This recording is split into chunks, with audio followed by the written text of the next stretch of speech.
चतुर्वेदी आज एक्शन रोमांच सियासी दांवपेच तो मुंबई में चला, लेकिन 9 बजे के बुलेटिन की शुरुआत प्रधानमंत्री नरेंद्र मोदी के अमेरिका राष्ट्रपति बराक ओबामा से मुलाकात से है।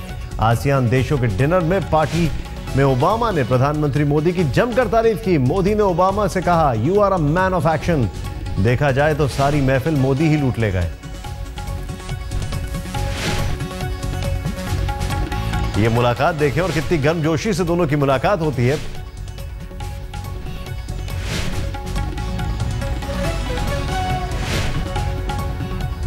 महाराष्ट्र के मुख्यमंत्री देवेंद्र फडणवीस इस वक्त पत्रकारों से बात कर रहे हैं, ये सीधे चलते हैं। साथ बर्ताव करना ये भी सहन नहीं किया जा सकता और इसलिए सभागृह के सभी नेताओं ने मिलकर ये निर्णय किया है और इसमें और कौन लोग हैं इसकी भी छानबीन जारी है। आज विधानमंडळाच्या इतिहासामध्ये काँग्रेस पक्षाची वागणूक ही विधानमंडळाच्या इतिहासाला काळिमा फासणारी होती।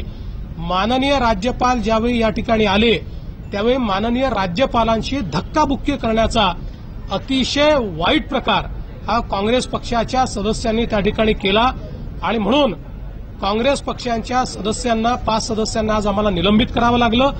पहिल्या दिवशी कोणाला निलंबित करावं हे आम्हाला देखील त्या ठिकाणी योग्य वाटत नव्हतं, पण